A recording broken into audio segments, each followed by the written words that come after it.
Los diuréticos. Diuréticos de puro contorneado proximal, ¿quiénes son? Acetazolamida,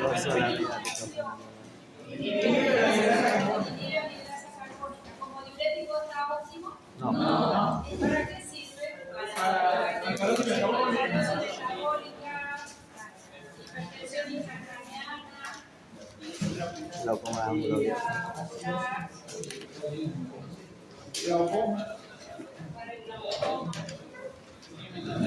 Para una intoxicación por provocación.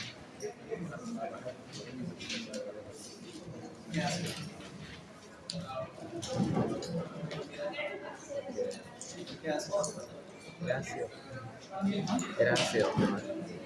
A ver, ¿por qué? Porque no va a ser básico. O sea, la orina va a ser básico, pero la sangre va a estar.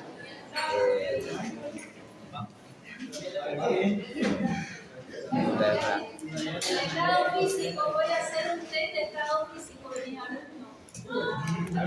Estresado. Suben a la escalera, en cuánto tiempo y con qué frecuencia llegan. Y los que no aprueben, vamos a tener que poner a régimen.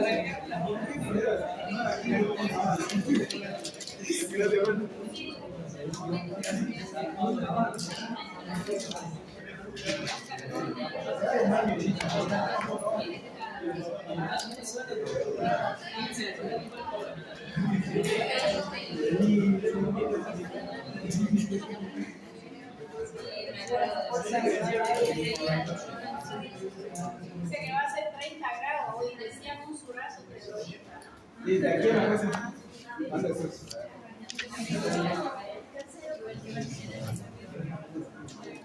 ¿Cuáles son los diuréticos más efectivos que tenemos?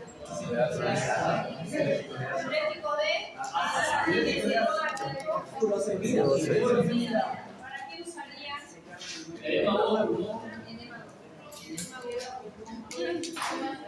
Por aquí hay una de 1004 vamos a hacer dieta y falta diuréticos móticos para que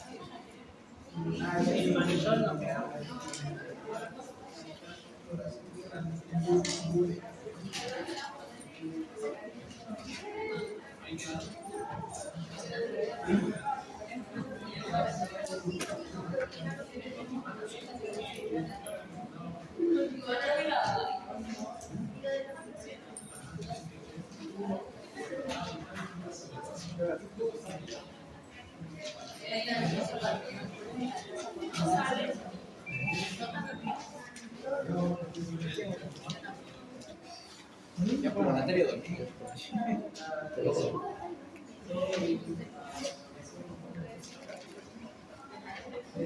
Mañana no. Mañana no.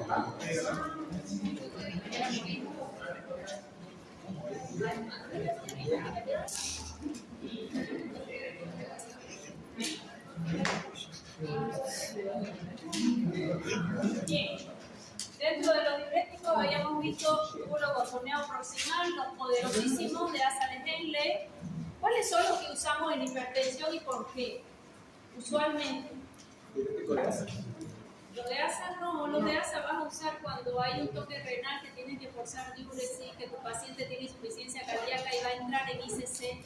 Porque ¿cuál es el riesgo de este paciente? 40 años, llega con una presión 160-100, tienen que iniciarle un diurético para no vasodilatarlo, ir bajándole de peso.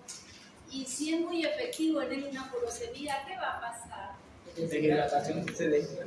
Si pierde mucho sodio, ¿qué va a pasar? Y pegando, pero y la aldosterona retiene sodio y elimina potasio. Entonces le va a hacer exactamente lo inverso. Un tiacídico sería. Ya, un tiacídico, esa es la respuesta. Si mi paciente tiene un toque renal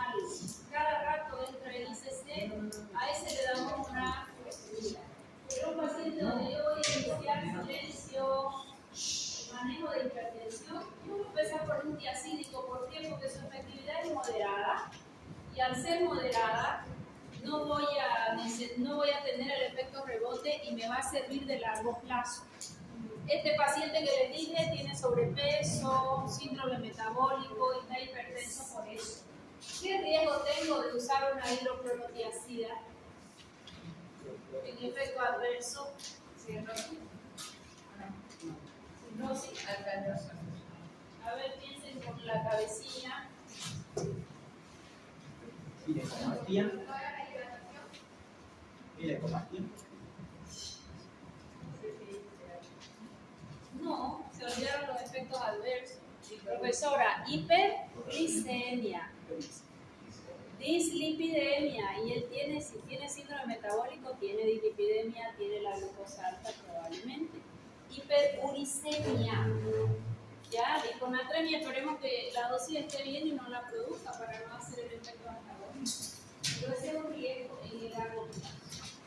Sin embargo, ahí que lo mismo, si su hipertensión es por sobrepeso, ¿qué es lo que yo tengo que hacer? Ok, empezar a introducir un estilo de vida saludable. ¿Qué es lo que debo hacer lo primero en el paciente? Usted tiene que aprender, tiene que aprender a estar su paciente completo, porque uno es todo. Su recordatorio alimentario, qué desayuna, qué come merienda, qué almuerza, calladito sin decirle cómo se va a comer temprano, calladito escuchando. Y sobre eso van a ir modificando. Y luego empezar, si no tiene energía, tiene que mejorar la energía del paciente. Para el paciente de otro mes no voy a poner ejercicio, pero si yo te mejoro la energía y cuando vuelve el paciente te dice, después de 15 días me sentí desinflamado, te dice, cuando le sacas pan gaseosa y le mejoras la comida sin matarlo de hambre y sin sacar completamente los carbohidratos. Los carbohidratos siempre se queda, uno al desayuno, uno al almuerzo y a la cena no. Y solito, empecé a caminar, doctora, estoy caminando 30 minutos. Es más, duermo mejor. Dice mi mujer que ya no ronco, ¿no? Entonces empieza él a ver los cambios de solito, ya va introduciéndose eso, lo voy a saltar con el tiempo y bajamos. Eso siempre es así, ¿ya? Bueno. Después de ese diurético vimos los ahorradores de potasio. ¿Cuántos grupos de ahorradores de potasio? 2. ¿Por qué digo 2? Porque son 2 mecanismos de acción diferentes. ¿Cuál es la espironolactona? ¿Qué mecanismo de acción tiene espironolactona? Análogo, le dije yo, es antagonista. Ya, borren el análogo. Análogo es igual, antagonista es opuesto. Quise decir que su estructura química es similar, entonces ocupa el receptor de ella, pero análogo es igual, antagonista que va a ocupar el receptor, su molécula es parecida y hace lo opuesto, ¿ya? Es antagonista, no análogo. Error. Así. Y ocupa el receptor, entonces la aldosterona, ¿qué hacía? Retenía sodio y eliminaba potasio. Se va el sodio y el potasio se queda. Si el potasio se queda, ¿cómo se llama este grupo de fármacos? Ahorrador de potasio. ¿Para qué usarían un ahorrador de potasio? Los pacientes con hipopotasemia. Pacientes con hipopotasemia, ¿qué fármaco la produce? Los que son combinados con ellos. Lo de asa diuréticos de asa, principalmente o furosemida en algunos pacientes. ¿Okay? ¿Y qué otra característica tenía espironolactona que no tenía amilorida y triamtereno? Me miran como si no supieran y lo han estudiado, ¿no? Pero se estudian para el momento, no, tienen que estudiar a conciencia, acertados con su libro, disfrutando del libro. Eso tienen que hacer. Así se tiene que estudiar medicina. Yo le diré primero, 8 horas. Mi marido se fue de viaje y llegó recién el día. Ese día era solo para mí. Con un libro de patología de Roy, original, haciendo mi tesis, de ahí sacaba la información y lo que necesitaba. Con un placer enorme. Eso tienen que sentir ustedes con sus libros. Y para sentir eso, yo tengo que trabajar con tiempo. No tengo que trabajar sobre la hora. ¿Ya? Háganme caso. Si quieren ser buenos médicos, no que aprueben y que se reciban y que le den su diploma. Eso va a venir solo. Para ser buenos médicos, acostúmbrense a sentarse todos los días 1 hora. Si pueden 2 o 3, mejor. Pero solitos van estudiando con tiempo y disfrutando sus libros, su literatura, buscando en Google lo que no entienden, ese pedacito y siguen su lectura. Háganme caso. Acostúmbrense, eso se llama disciplina. Ese va a ser un buen método. Los demás, con los desvelos y todo, van a llegar a desfilar y a recibirse. Pero de ahí a tener tu paciente frente es otro cuento. Es una profesión muy compleja ser médico. Si eres administrador, vas al banco, trabajas, si te equivocaste, te quedas sin sueldo y sería todo. No puede pasarte más de eso. O te van a llamar la atención si es una empresa que te equivocaste en sumar o restar. Pero acá no. Acá es un paciente. A nadie le gusta que se equivoquen con uno. ¿A quién le gusta ir al médico y que... Entonces, eso necesito que piensen cuando ustedes estudien. A mí me da gusto ver los exámenes razonaditos ahí, ¿no? Eso es lo que tienen que lograr. ¿Ya? Eso es lo que tienen que lograr. Bueno, manitol está dentro de los diuréticos osmóticos. ¿Qué se llama diurético osmótico? Estos son los verdaderos diuréticos. Los anteriores eran natriuréticos, porque todos intervenían con el sodio, cada uno a su manera. Se llaman natriuréticos. Vulgarmente le llamamos a todos diuréticos. No sé por qué se ve así.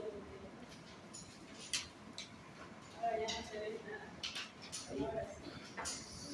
Los anteriores se llamaban natriuréticos. Estos son verdaderos diuréticos. Porque el diurético arrastra agua, los otros arrastran sodio, le acompaña el agua. ¿Qué significa diurético osmótico? Y al 20%. ¿Qué significa cuando ustedes leen al 20%? Se tiene 20 gramos. ¿20 gramos de qué? ¿En cuánto? 20. 20 gramos en 100 ml. Eso es al 20%. Es una solución. Esto viene en base de suero, solución al 20%. Ahorita voy a ver por qué anoté. ¿Qué es lo que van a hacer? Son moléculas que cuando llegan no pueden ingresar para ningún lado, se quedan a nivel vascular, no se biotransforman, no pueden entrar a ninguna célula, no pueden salir del endotelio, del vaso, porque son moléculas grandes. Por donde ellas caminan, arrastran agua, porque el agua diluye lo concentrado, siempre. Ese principio lo aprenden una sola vez en su vida. Este es el vaso, hemos puesto endovenosamente estas moléculas de manitol. ¿Qué va a hacer ese manitol? Osmóticamente activa. Él absorbe agua y acá está más concentrado que fuera y va a ingresar agua. ¿Para qué usarían si va a meter agua al endotelio? El edema cerebral, por ejemplo. El edema cerebral es un buen fármaco, se usa no más de 5 días ya para fundir edemas, edemas generalizados, ¿ya? ¿Qué es lo que ellos van? Ahora sí, ya. El manitol al 20% no se biotransforma. Él entró y arrastra agua nada más, por donde él camina arrastra agua. No pasa por el hígado porque la molécula es tan grande que no se puede eliminar o como entrar ahí a biotransformarse. Solo se filtra, no se reabsorbe ni se secreta. Muchos dicen que es un marcador del filtrado glomerular, porque solo se filtra. ¿Quién es para nosotros el marcador de filtración glomerular? Creatinina, gracias. Valor normal 0,4. ¿Qué pasa si a él en lugar de ponerlo endovenoso se lo doy vía oral a mi paciente? Diarrea. ¿Se va a absorber? No. Molécula grande, no va a pasar nunca la doble membrana lipídica. Se lo da para forzar una diarrea. En un paciente donde yo quiero unos rayos X, por ejemplo, sin materia fecal.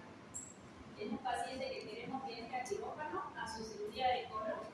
Se hace primero una evacuación y después una descontaminación selectiva del fluido o se da medicina, generalmente un antibiótico que no se absorba para evitar infección. Profilaxis en fallas renales, postoperatoria o liuria porque voy a forzar diuresis. Cuando quiero forzar diuresis por alguna toxina que tiene el paciente o un fármaco que está en elevada concentración en sangre. Reducción resolución de la PIC. Este es el más importante para mí. Esto lo usa el neurólogo. ¿Por qué puse 20 gramos en 100 ml? Porque te dice 1 a 2 gramos por kilo. Pónganme cuánto le darían a este paciente que pesa 75 kilos, haciendo a 1.5 gramos por kilo. Se hace de 1 a 2. Se hace de 1 a 2, nuestro paciente va a tener un peso de 75 kilos. ¿Cuántos ml le voy a poner? Porque esto se pone una sola vez en el día y después al otro día repetir. A 1.5 voy a hacer gramos por kilo. A ver, a la pizarra volando, ¿quién lo hace? Están los puntos de oferta. Huele. Huele. Me voy a tratar de acordar tu nombre, Adrián.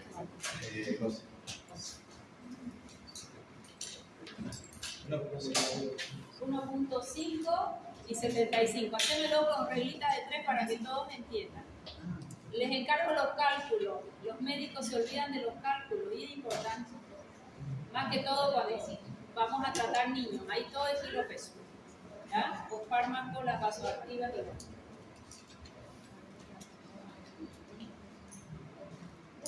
¿Cuántos ml le vamos a dar? Vamos. ¿Con qué lo acompañarían ustedes este fármaco para que no me aumente mucho la presión? Él va a ir sacando líquido de todos lados. Es gramo. ¿Ah? Gramos. Fíjate que acá es 20 gramos. Como es 20%, es 20 gramos en 100 ml. Y la dosis 1 a 2 gramos por kilo de paciente.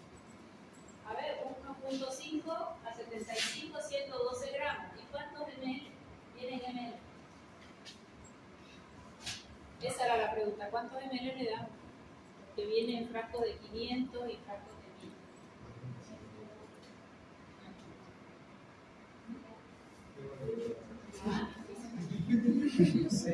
Tener 20 gramos en 100 ml, necesitas 112. Hasta ahí llegamos siempre, hacemos 20 gramos kilo y de ahí abajo de mi letra se lo mira 20 gramos en 100 ml. Ahora hacete acá. 112.5 en el. Esa es la cantidad, cada 24 horas. Lo usamos de 3 a 5 días.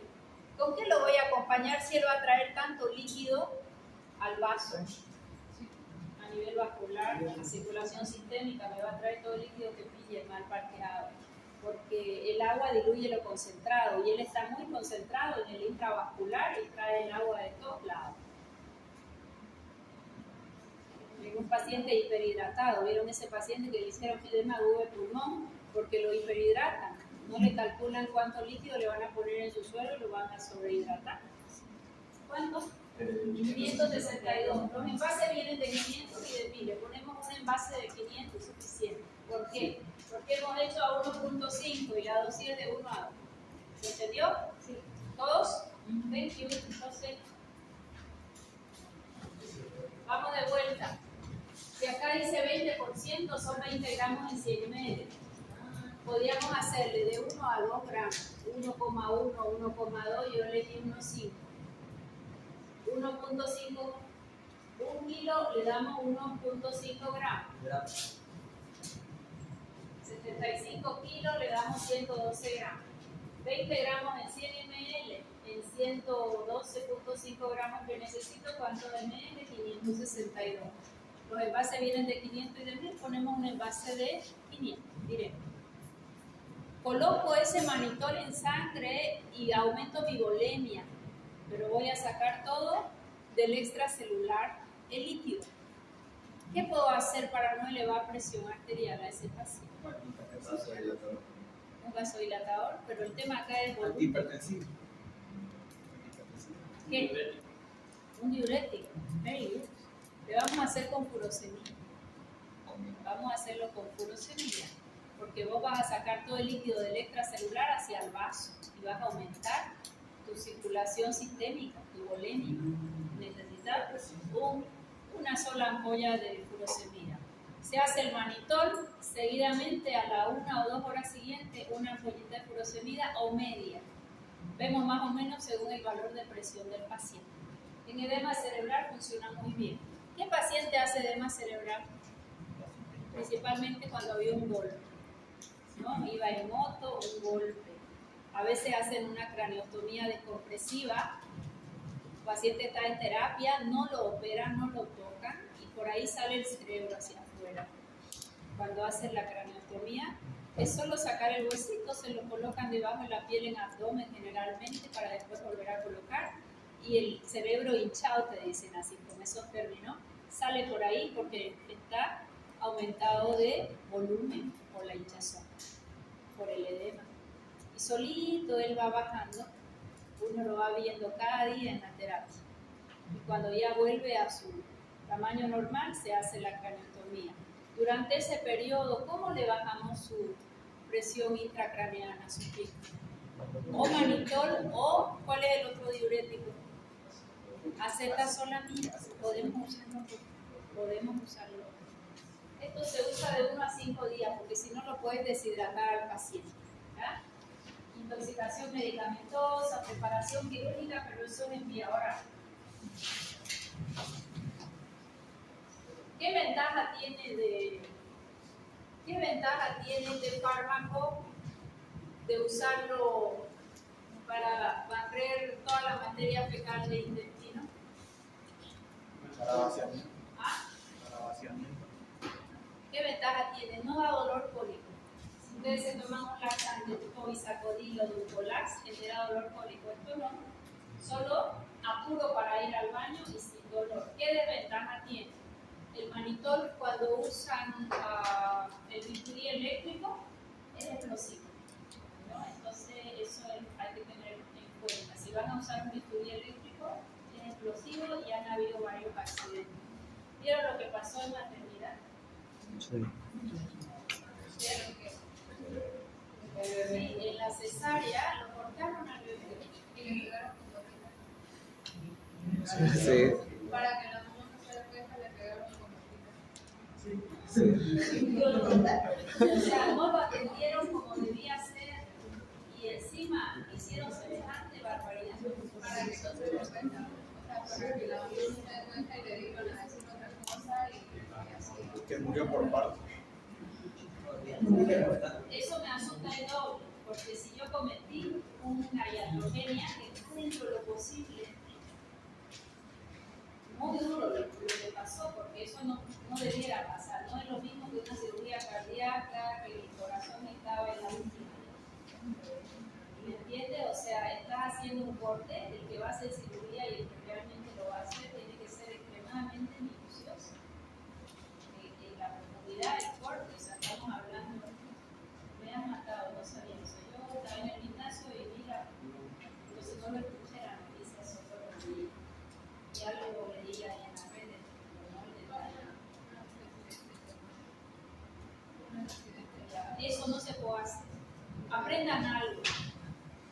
Tienen probabilidad de cometer una iatrogenia, más hace frente a ella y salen de la mejor manera a resolverlo. ¿Eso qué fue? O sea, que no se dé cuenta, imposible que no se dé cuenta. Eso sí es imposible, ¿no? Porque si hubo un corte, ¿qué va a pasar? ¿Va a seguir saliendo sangre o no? ¿Y qué va a ser? Un edema y va... Ay, no lo sabía. Fatal. Lo que me dice, lo voy a... Y salen toda la defensa como corresponde, pero claro, es defenderlo indefinitivo. Que se te equivocaste, rápidamente lo atendemos, lo suturamos, lo estudiamos, a ver qué daño hice, a ver qué pasó con carótida, no sé dónde fue el corte. Solo dinero porque carótida. Bueno, la expansión del volumen es una reacción, puede haber una hiponatremia, náusea y vómito. Eso cuando usamos mucha dosis por muchos días. Usamos de 3 a 5 días. Reponer agua si hay deshidratación. ¿Ya? Con eso terminamos el primer capítulo, que son los diuréticos.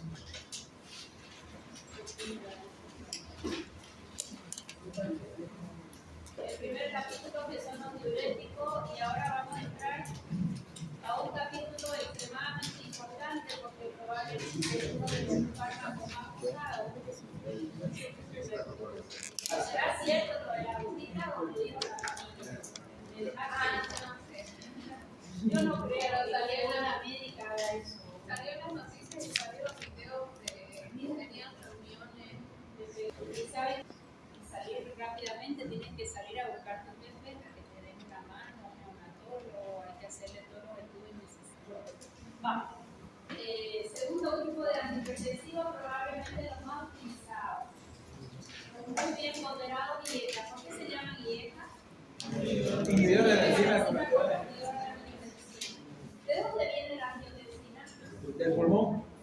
¿Ya? ¿Y por qué ella se activa?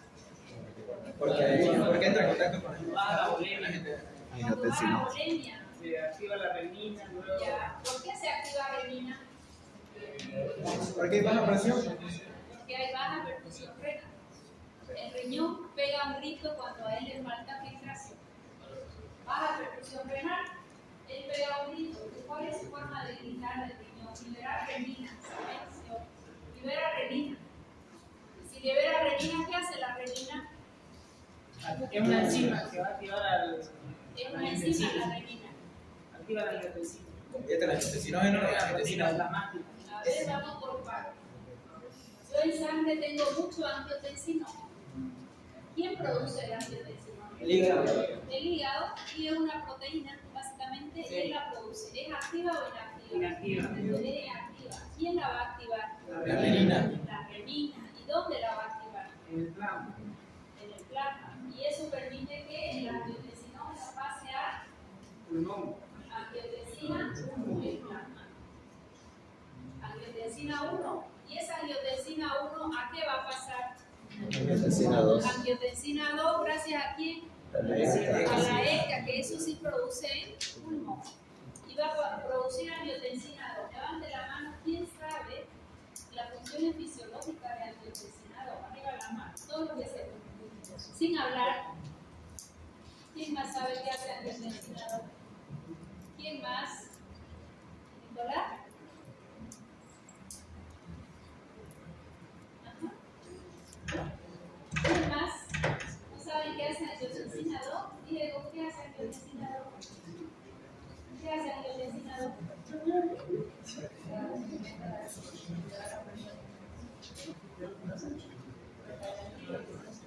Hágate cuenta que no se escucha. ¿Sí? Es un vasoconstrictor general. Es el más poderoso vasoconstrictor que tiene mi cuerpo. Angiotensina 2 es el más poderoso, más que él nadie. Selectivo. Selectivo, ya, y tiene otra función. Promueve la inflamación. La angiotensina 2. Estimula la síntesis de aldosterona.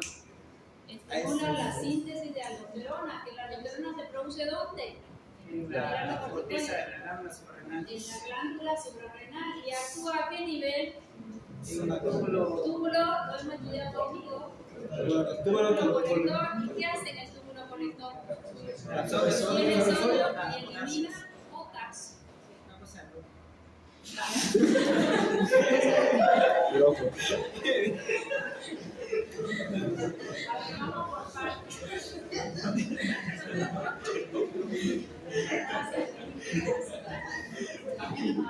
A ver, retomamos un poquito. Ahorita lo vamos a ver en esquema, pero yo quiero que no se les olvide, porque es fisiología básica.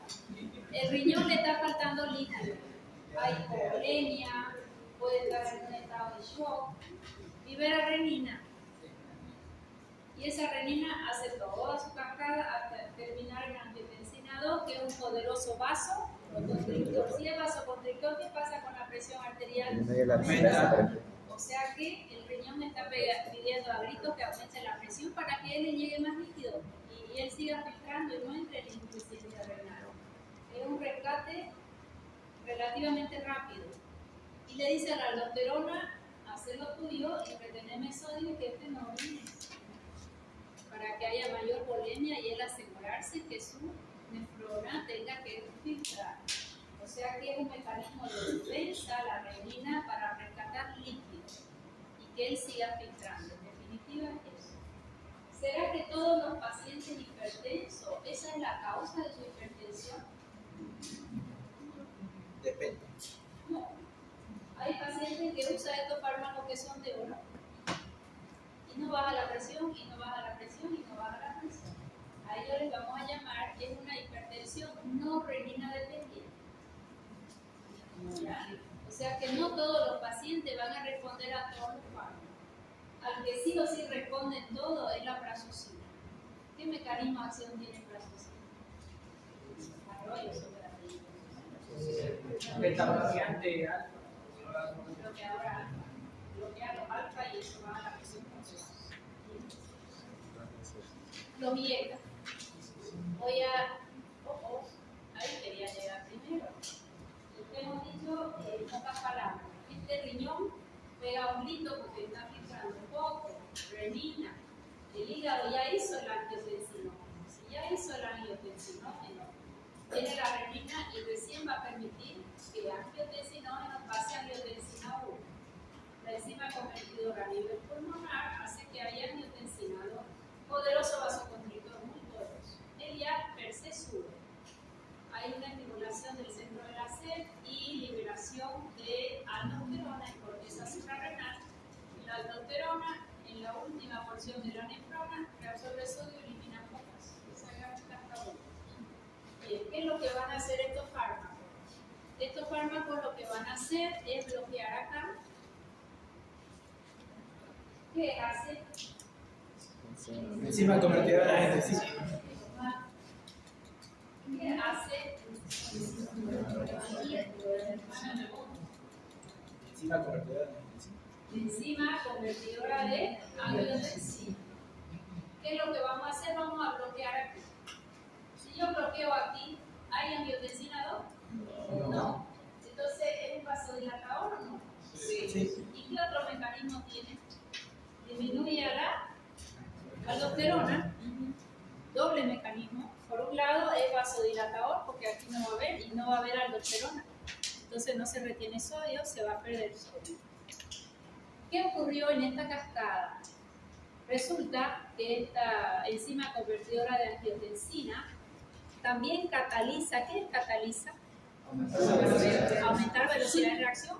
El paso de bradicinina a inactivarla, a un péptido inactivo.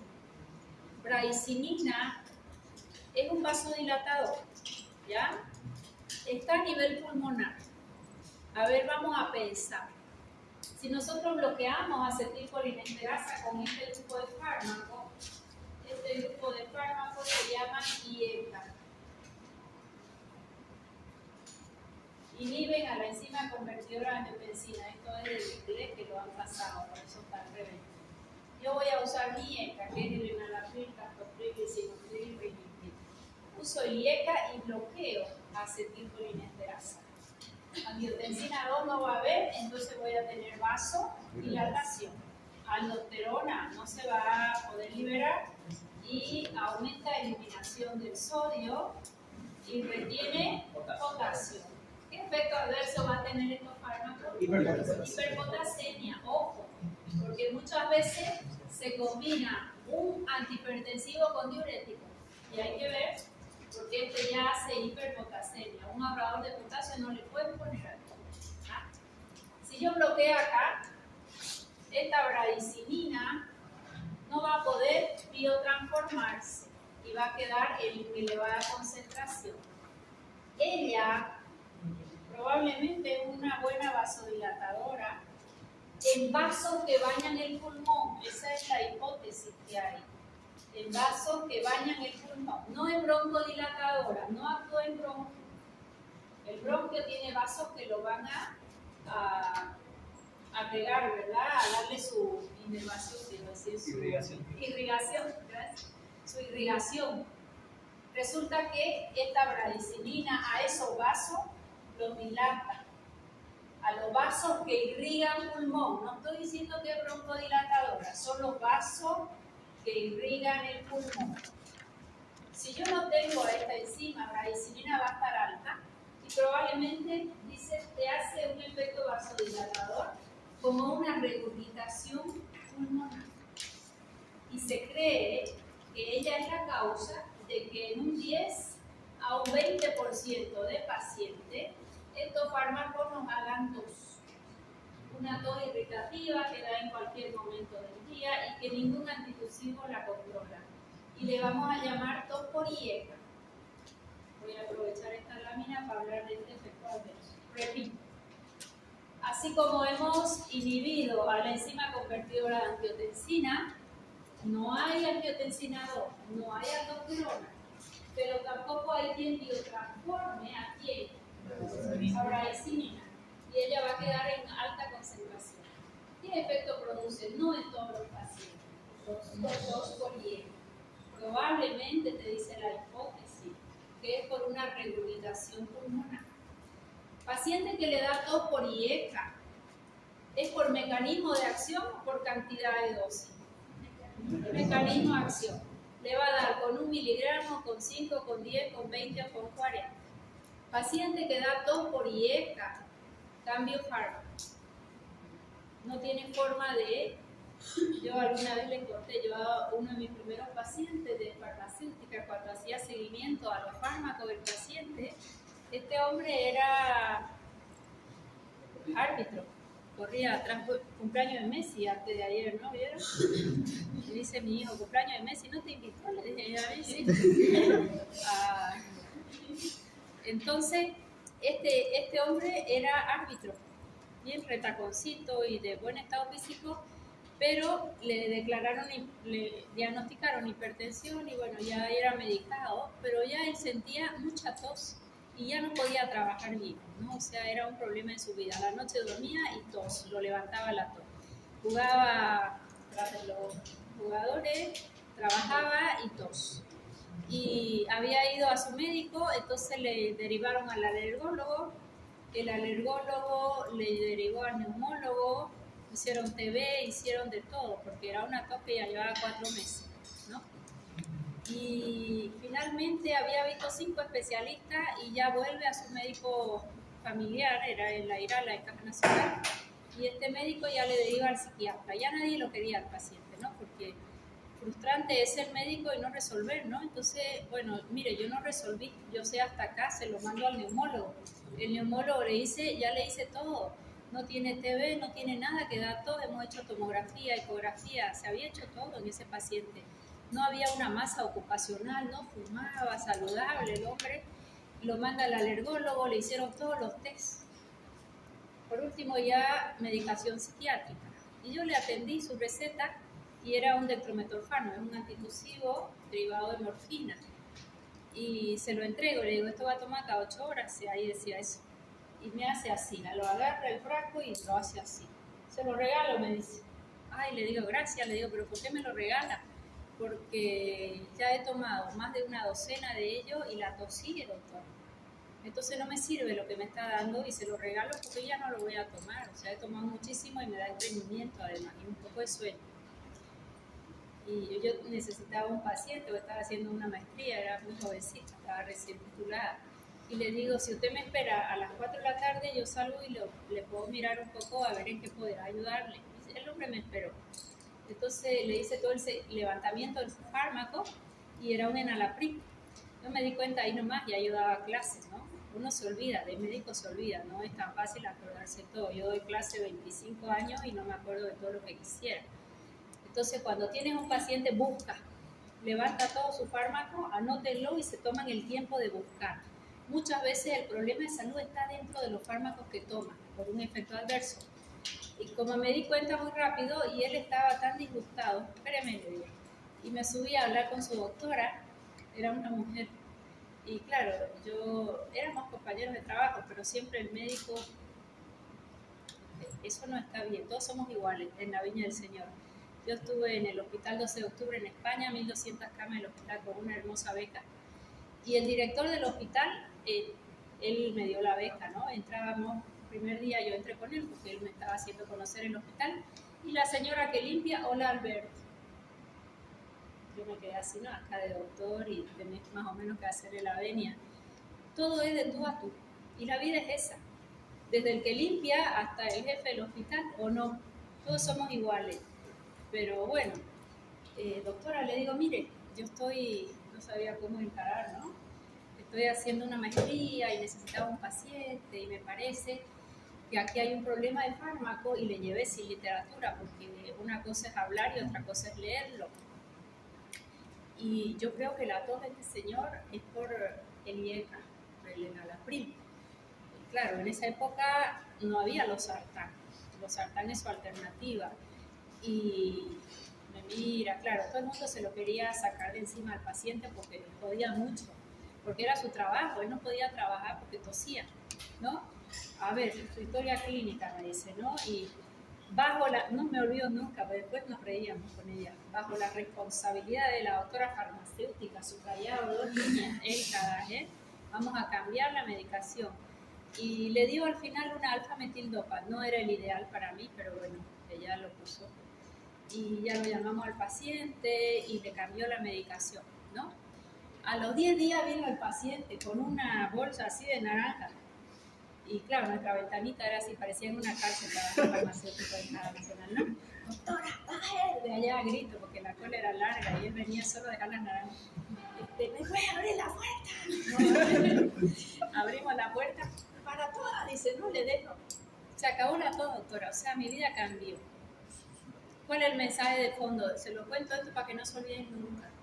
Es un fármaco económico, es un fármaco fantástico, baja la presión en la mayoría de los pacientes, pero por una idiosincrasia, porque no es que se produce en todos los pacientes. Antes hablábamos de un 5% es abajo, pero hoy hablamos de un 20%. Produce tos por IECA. La hipótesis es esa que yo les mencioné, sigue siendo hipótesis. ¿Por qué se cree que tiene razón? Porque paciente que es efectivo el IECA y da tos, si da tos significa que es inseguro. Inseguro es que ha manifestado un efecto adverso, en este caso es digno para cambiarse. En la misma columna o cascada de la inflamación vamos a ver otro grupo de fármacos que son primos hermanos, que lo que hace es bloquear el receptor AT1 de la angiotensina 2. ¿Qué pasa si yo le bloqueo a la angiotensina 2 su receptor? ¿Actúa o no actúa? Va a ser vasodilatador igual, no va a haber aldosterona igual. Y no produce tos. ¿Por qué? Porque a la ECA la está dejando intacta, ni la toca, pero está haciendo dentro de la misma cascada el mecanismo de acción. Sin embargo, todavía la literatura te dice que hay un 1% de pacientes que pueden hacer tos por los ARA2, se llama, este otro grupo de fármacos se llaman ARA2. Son bloqueadores del receptor AT1 de la angiotensina 2. ¿Se entendió? Sí. Entonces ya saben el mecanismo de acción de los IECA. Principal efecto adverso de los IECA. Alternativa terapéutica cuando el IECA hace tos y baja la presión, lo tienen que cambiar. ¿Por cuál lo cambia? Un ARA2. ¿Qué mecanismo de acción tiene el ARA2? Receptor AT1 de angiotensina 2. No toca a la enzima convertidora. ¿Se entendió? Sí. Bueno.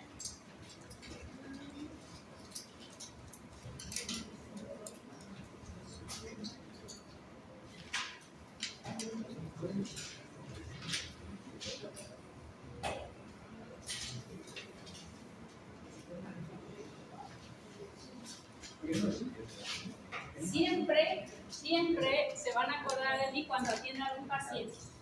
Lo que le está pasando al paciente, desconfíen de los efectos adversos de los fármacos.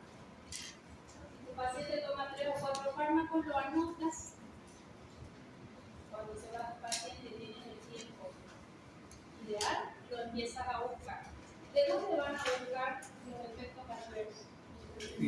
Fichas técnicas. Flores no me sirve. Fuma, se ve más serio. Los dos son serios. Hay literatura para entender la fármaca, pero no en detalle. En la ficha técnica, que es el METRA, en realidad es un sistema de reacciones adversas a los medicamentos que usa la farmacovigilancia. METRA se llama ese programa. Económicamente no es barato, por eso lo deberíamos tener en nuestra computadora. Pero lo podemos conseguir indirectamente buscando las fichas técnicas que estamos poniendo. ¿Se entendió? Sí. Sin flojera la busca, la baja y los relee. Y si son un poquito más hábiles, se hace una carpeta por abecedario y las van bajando ahí para que cuando venga otro paciente ya los tenga. Nadie creería yo que pueda retener los efectos adversos. Los que dependen del mecanismo de acción, sí, pues lo tienen que razonar, que haya hiperpotasenia o lo IECA es por mecanismo de acción. Pero el que te diga aplasia de médula, ¿qué mecanismo de acción? Es una idiosincrasia. ¿Se entendió? Sin flojera. Grupo eritematoso sistémico. ¿Qué fármacos producen hasta un más avanzado de lo que se conoce, porque claro que no se conoce también. No era por semilla, era hidroclorotiazida. El que está más asociado es la hidroclorotiazida. Hidroclorotiazida. Son fármacos que probablemente el paciente lo va a tener todavía y esos son la causa del problema de salud. Droga de oro, enalapril, el más antiguo. Profesora, ¿y estos más nuevos son mejores? Mismo mecanismo de acción, misma efectividad. La única diferencia, farmacocinética. ¿Qué es farmacocinética? Es la modificación. Diferencia en su absorción, en su distribución, en su biotransformación y en su eliminación. Tal es así que el enalapril es de semivida intermedia, captopril de semivida corta y lisinopril de semivida más larga. Esos tres son los que vamos a estudiar en detalle, son los que usamos. ¿Qué estoy diciendo? Misma efectividad. ¿Qué otra diferencia? Que tenga grupos sulfidrilos o no, no nos interesa. Esto sí me interesa. ¿Qué es un profármaco? Y tiene acción farmacológica. ¿Qué necesita? Transformarse. Enalapril pasa a enalapril y recién es activo, lisinopril también. Vamos a ver si razona. Tengo un paciente hipertenso y queremos bajar rápido la presión. No está bien. La presión no se debe bajar de golpe. ¿Ya? Pero lo hace. Quiero bajar la presión, entonces voy a usar sublingual porque los tres son liposolubles. ¿Qué característica un fármaco para que se absorba por vía sublingual? Muy liposoluble. Los tres son liposolubles. O sea que los tres ayudan. ¿Qué pasa si yo pongo un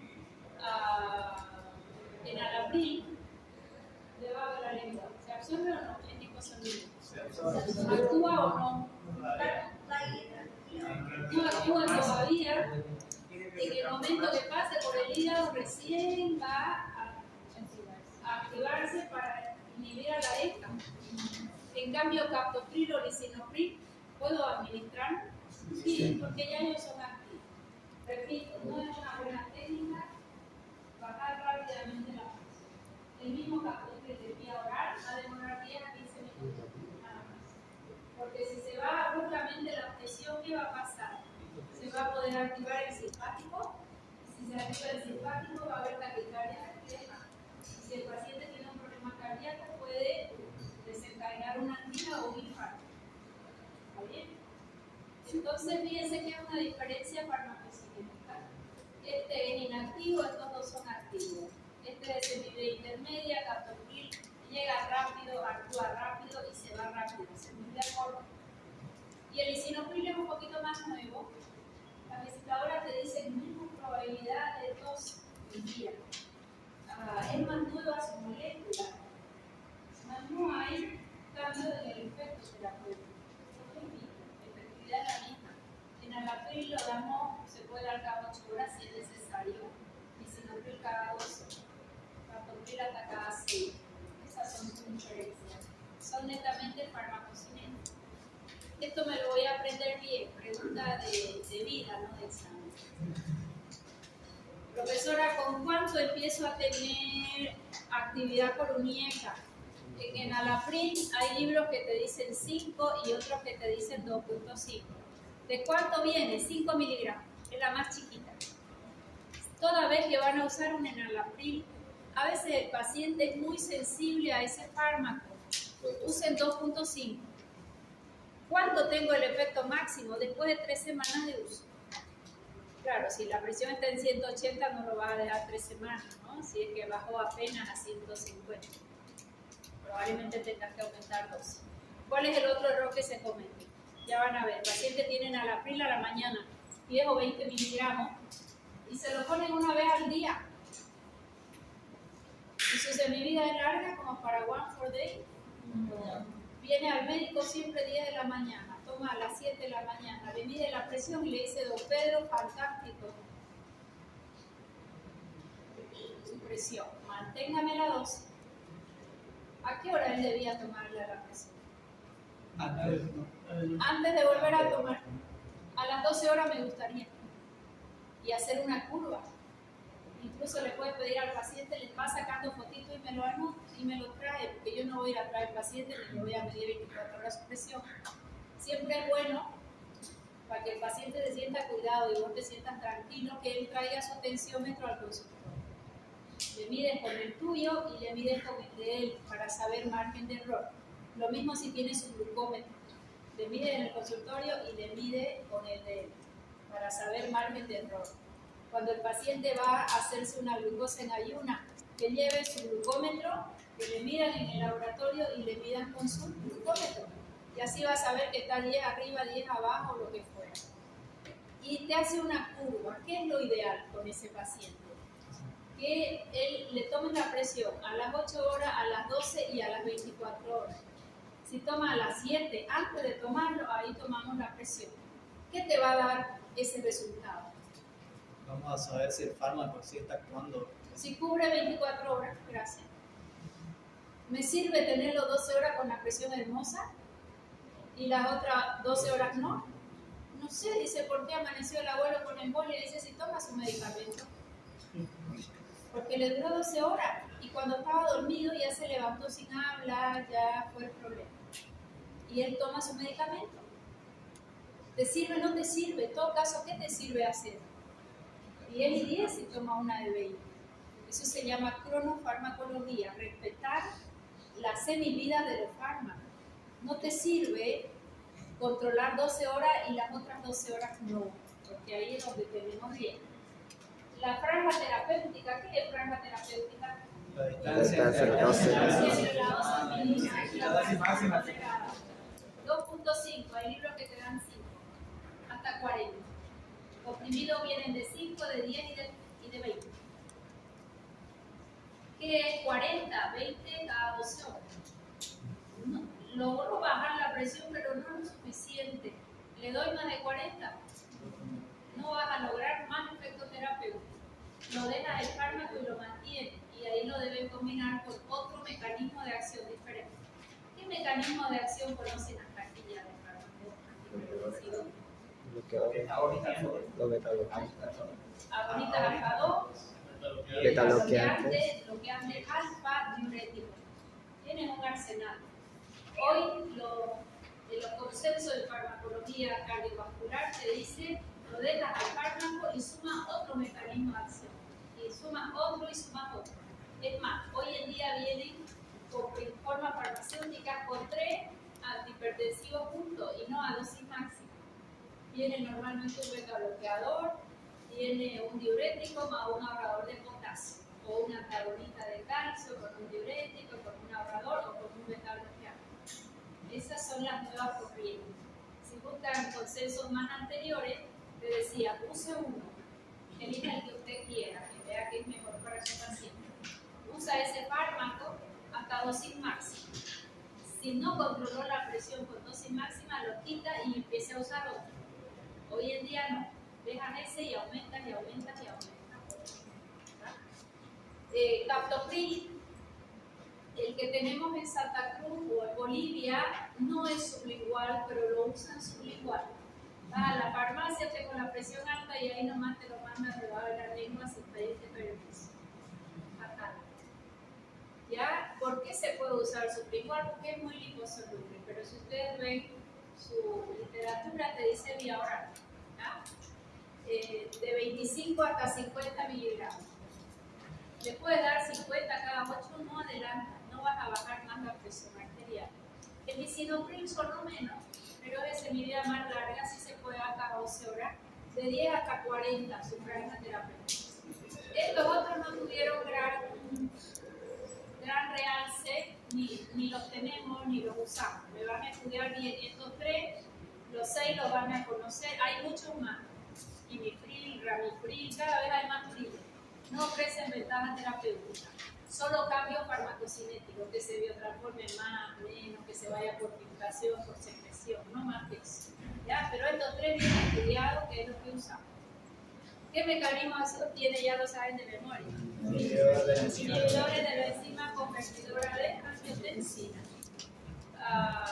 La ECA es idéntica a la bradiciminasa. Bueno, entonces bradiciminasa también no hay que la transforme en la causa de las dos. Pueden afectar otras enzimas similares a prostaglandinas, sí. Probablemente esa de el mecanismo de acción son las hipótesis para que ayuden la dos. Parecen haber pocas diferencias, dice significativa. En efectividad ninguna. Todos tienen la misma efectividad. En farmacocinética sí, que tengan glucosulfitril o no, ni nos interesa. Pero fármacos sí. Su ruta de eliminación, si tu paciente tiene insuficiencia renal o hepática, vas a buscar el que se vaya por el riñón o el que se vaya por el hígado. Más ninguna otra diferencia. Su afinidad, esto es una probabilidad. Es incierto, dice, pero es lo que se cree en el efecto adverso. Esto es interesante razonar. ¿Cómo vamos a razonar esto? Si yo le pregunto, dígame todos los efectos que van a producir los IECA, y ahí uno tiene que armarse su esquema en la cabeza. ¿Cómo estamos de tiempo? Vamos bien. Hasta que nos echen. Fíjense ustedes que él es un vasodilatador, porque no hay angiotensina 2 ni va a haber aldosterona, no, porque ahí no es la vasodilatación. Y este vasodilatador, ese efecto es mixto. ¿Qué significa mixto? Arteriovenoso. Prohibido escribir solo aquí. Arteriovenoso. Este es un pobre corazón. ¿Quién trae la sangre al corazón? La vena cava, ¿no? Está mal dibujada. Todo lo que retorna al corazón se llama retorno venoso. Muy bien. Retorno venoso. ¿Qué va a pasar si aquí hay venodilatación? Disminuye el retorno venoso. ¿Y el corazón va a trabajar más o menos si le retorna menos? ¿La presión va a bajar? Sí.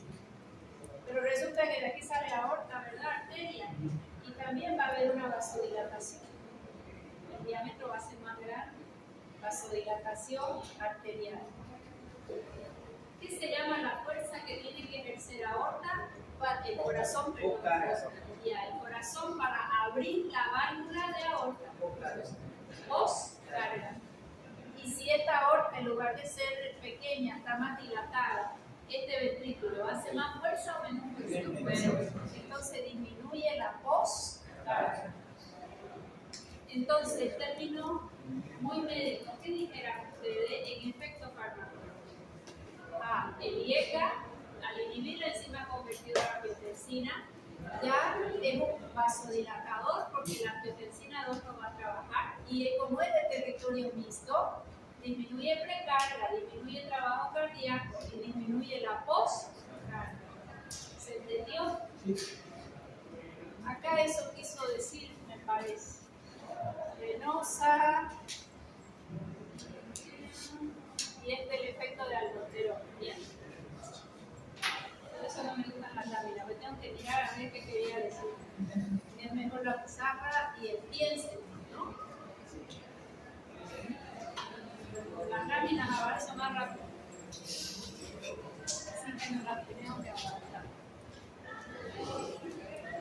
¿Puede ser un efecto inverso del fármaco? ¿Cuál?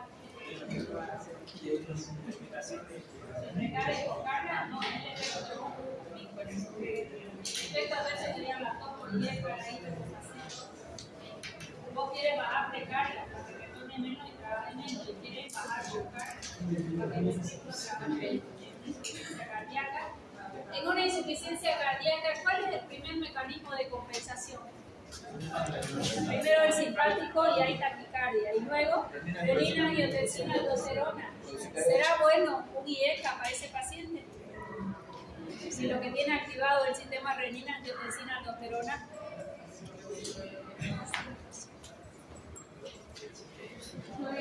A ver, espero que me atiendan. Insuficiencia cardíaca, el corazón es incapaz de largar el volumen que precisa. En cada sístole se le queda un poquito de sangre sin expulsar, otro poquito, otro poquito, otro poquito, y si se le queda mucho poquito sin expulsar, se va a encharcar bien pulmón y va a entrar en ICC. Este paciente que está en insuficiencia cardíaca tiene disminuido su gasto cardíaco. ¿Quién se afecta? ¿Qué hace el riñón? Todo eso le va a llevar a hipertensión arterial. ¿Será que uso un IECA en él?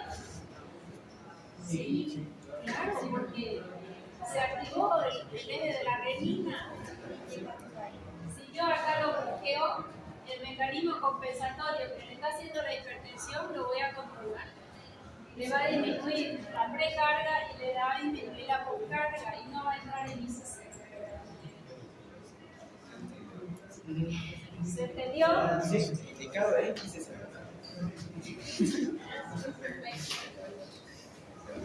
Indicado ahí, ICC. Indicado en insuficiencia cardíaca. No, en la progresiva, ¿qué le va a dar? Sí vas a mantener el IECA, pero la furosemida, y necesita ahorrador de potasio, porque el IECA ahorra en potasio.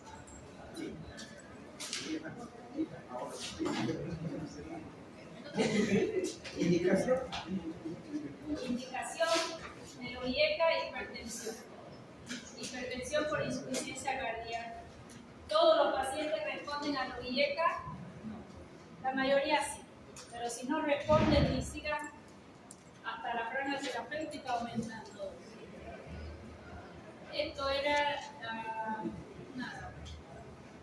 Disminuye precarga, poscarga, nada. Efectos farmacológicos. Son vasodilatadores. Arterio venoso, reduce precarga y poscarga. ¿Por qué reduce precarga? Porque son vasodilatadores venosos. ¿Por qué reducen poscarga?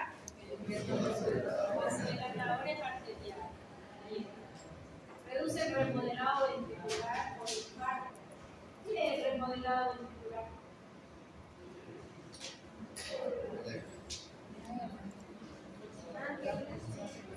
Una fuerza es remodelado. ¿Qué es el remodelado?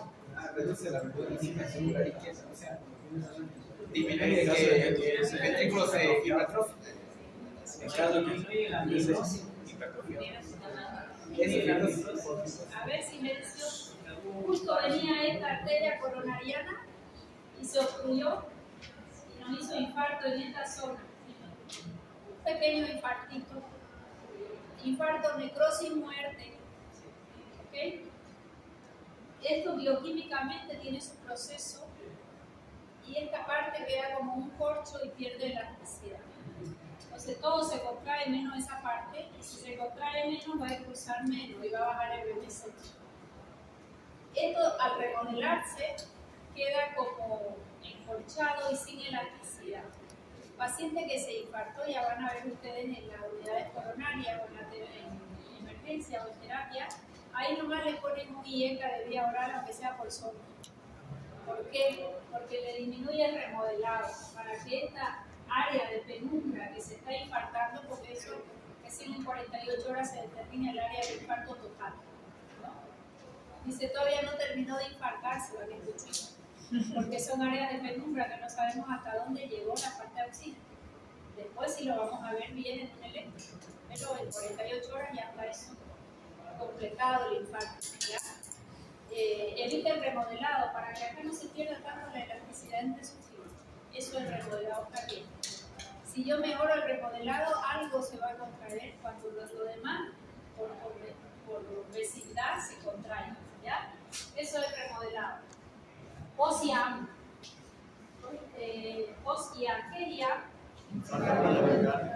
Ya, normalmente el flujo renal se incrementa. ¿Por qué incrementa el flujo renal? Por la vasodilatación. Por la vasodilatación, porque ya no hay angiotensina 2. Reduce la proteinuria por claro. Una proteinuria ya te está hablando que hay un daño en cápsula de Bowman. Y si esto mejora la situación, va a mejorar.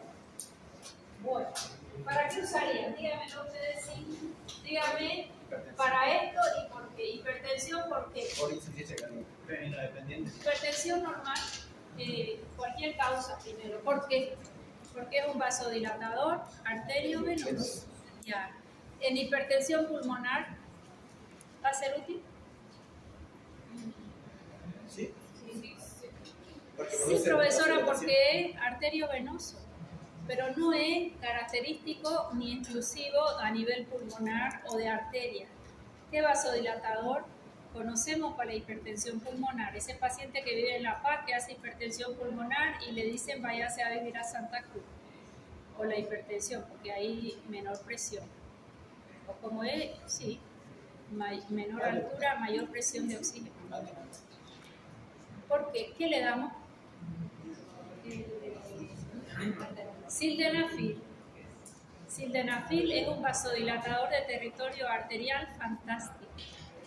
Más arterial que venoso. Sildenafil. Teníamos una paciente, mujer, ella era de La Paz y la mandaron para acá. Una hipertensión arterial es terrible para el paciente, la hipertensión pulmonar. Y yo tenía el centro de información de medicamentos en la terapia. Entonces las visitadoras médicas, casi todas eran mis alumnas, exalumnas. Y le digo a la que traía el sildenafil, había uno del laboratorio boliviano, me vas a traer lo más que pueda, porque con esta paciente estamos cada 4 horas, ¿no? Para su hipertensión pulmonar. Entonces justo ese día me consiguieron varias muestritas, porque la paciente no tenía recursos y sildenafil no hay en caja. Entonces lo dejé en el escritorio, me llaman de farmacia, voy a resolver algo, vuelvo y ni una caja. Todos mis terapistas varones, todos viejos, ¿no? Y a ver, le digo reunión. Cuando yo me levanté, aquí habían 12 cajas de sildenafil. Es para la paciente de la cama 4, que no tiene cómo comprarlo. Yo me voy a volver a ir. Cuando yo vuelva, quiero mis 12 cajas aquí. Yo volví, estaba mis 12 cajas. Ay, doctora, ya le voy a conseguir, le digo, pero esa está para mi paciente, ¿no? Bien. Con eso no se van a olvidar que el sildenafil es vasodilatador del territorio arterial. Pocos fármacos hay. Hidralazina es un vasodilatador arterial. La mayoría de los vasodilatadores, sean metabloqueantes, bloqueantes alfa, sean inhibidores de agonistas alfa 2, todos son mixtos, arteriovenosos, ¿ya? Pero hay 2 o 3 que son casi exclusivas del territorio arterial. Y vamos a estudiar otro que según la dosis son venosos. Y ya si sube la dosis pierde su selectividad por vena para disminuir la precarga. Esos son los nitratos vinitrínicos.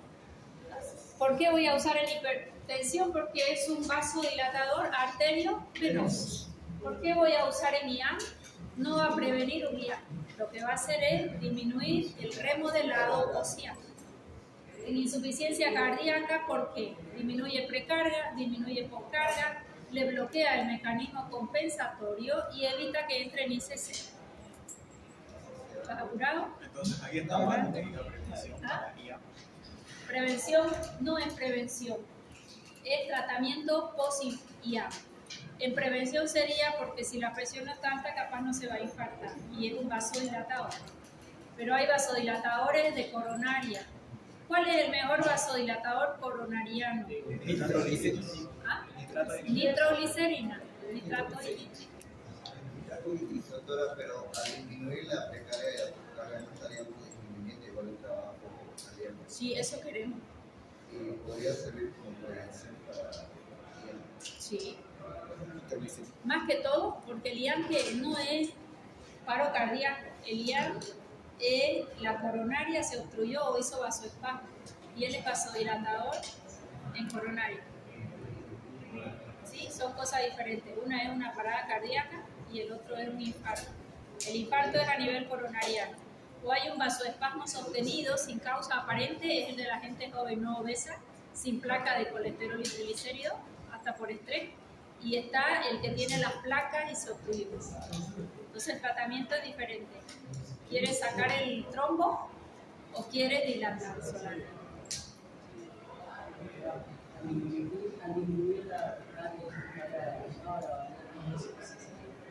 Disminuir precarga y poscarga. No, a ver, pensemos. Si disminuyo la precarga, va a llegar menos sangre al corazón y él va a trabajar menos. Si trabaja menos, tiene que contraerse menos y ya no se le va a quedar su sangre sin expulsar, porque está llegando menos. Y él hace menos esfuerzo para liberarla. La ICC es cuando el ventrículo se contrae poco y se le queda la sangre y va el camino hacia el pulmón. Si a ese corazón le llega menos, trabaja menos. Si le cuesta menos expulsar, no la va a retener. El problema es cuando él la retiene porque no la puede sacar. Si le llega menos y expulsa más, no hay cómo encharcar el pulmón. Ojo, todo tiene su tiempo, ¿no? No es que nunca va a entrar en ICC según el deterioro cardíaco. Lo ideal que al hipertenso lo mediques a tiempo. Lo ideal es que busque la causa de la hipertensión, porque el tema es que desde los 40 están hipertensos y se medican a los 60, cuando ya hay hipertrofia, cuando ya hay daño.